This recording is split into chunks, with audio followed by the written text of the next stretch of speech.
Hello,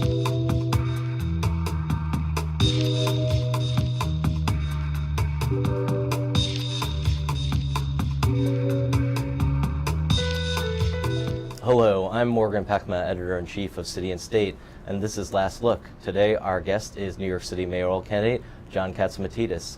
Mr. Catsimatidis, thank you so much for joining us. Glad to be with you. So, just to start, can you tell us, why are you running for mayor of the city? I've done it all. I came from Little Greek Island. That's a piece of rock. I lived on 135th Street, grew up there till I was 21. I became a very successful businessman, and I want to give back.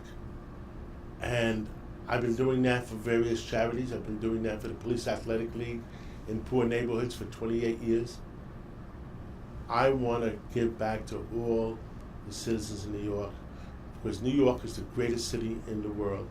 I saw my friend Tony LaBianco's play LaGuardia. Mayor LaGuardia was a great mayor in New York. I want to be the LaGuardia of the 21st century. I want to do for New York and propel it to the next position that New York belongs in. And I feel I can do the job, and I can do a great job for our citizens. And what we need is more business people and people that have been successful in lives, no matter what industry they're successful in, to work for our cities, our states, and enough of these professional politicians that all they care about is their next job. In that description, it sounds a lot like your background is similar to Mayor Bloomberg's. A lot of times you've been compared to him. You're a self-made billionaire. You're a very successful leader in our city. But when you had your campaign rollout, you made it very clear that you are not Michael Bloomberg. Can you talk about the differences between the two of you? I came up differently. I grew up in a poor neighborhood versus Michael Bloomberg growing up in a middle-class neighborhood and going from, I forgot where, Yale or Harvard, straight to Solomon Brothers. I went to the streets. I grew up in the streets. I had stores in the streets. I knew what it is to make a payroll early in life. I was the first person in New York in those days to open up on Sundays. Nobody was opening up Sundays. And people say to me, well, how come you opened up Sundays? Well, we gave out checks on Friday. We needed the extra day sales to make sure those checks were good on Monday. I know what it is to make a payroll. I worry about people. I care about people. And that's why I want to be mayor, to worry about all our citizens and keep them safe. And what differentiates you from your Republican opponents in the primary, Joe Lhota and George McDonald? I am for all the people. I am not a pure, Giuliani Republican. I represent I'm running as a Republican liberal, representing the Republican Party, pro-business, pro-safety in our streets, but also representing the people. And I can communicate with people. I hug people. I'm in every ethnic neighborhood. So I know how to connect with people. And when people meet me, they love me. You had thought about running for mayor in 2008. There was a great deal written about it at the time, but you suspended your exploratory campaign when Mayor Bloomberg said that he was going to run for a third term. What are your thoughts now about the extension of term limits? I think we should stick to 8 years. I believe in term limits. I think we should not have professional politicians. In retrospect, look, I supported Mike Bloomberg for that third term because I thought he's going to do a great job. And overall, Mike Bloomberg has done a great job for New Yorkers. But there's a couple of quirks in that third term that I don't necessarily agree with. all of the city's union contracts are going to be are up and waiting for renegotiation. How would you approach those negotiations if you were elected mayor?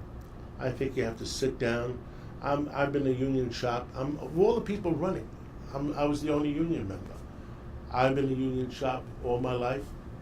The comments from one of the union representatives in the Wall Street Journal a couple weeks ago was, John, he's tough, but he's fair. What else would you want a union representative to say? And I thought that was nice of him to say it. Where Mayor Bloomberg puts up a wall between him and the unions, I don't mind meeting with them, sitting down with them, arm wrestling with them. But because at the end of the day, maybe 5 o'clock in the morning, we'll make a deal. A significant portion of your fortune comes from oil and gas, petroleum. Yes.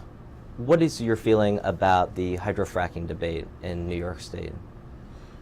Well, we have a big problem there, where Pennsylvania, a lot of people are making a ton of money. Their economy is moving. I had a long talk with one of the environmentalists that worked for Al Gore. And there's no bigger environmentalist than people that work for Al Gore. And she told me that she doesn't feel that it's a problem if it's done right and monitored properly.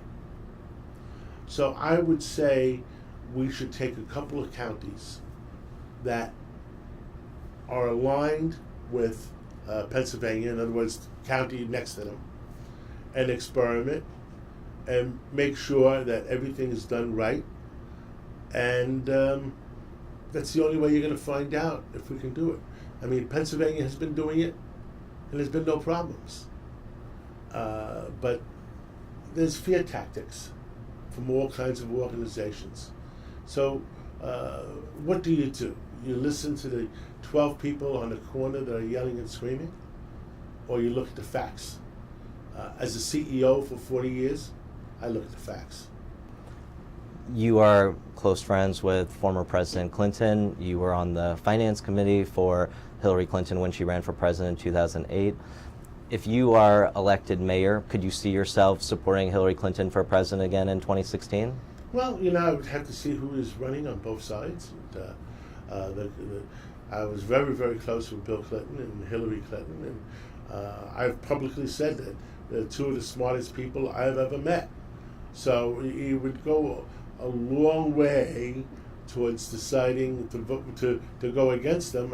I'd have a tendency maybe to look at it closely, and we need somebody that's friendly to New York to be president. We need somebody that's friendly to the Northeast, and not necessarily somebody from the Wild Wild West. So you'd be open to the possibility, I'm though? open.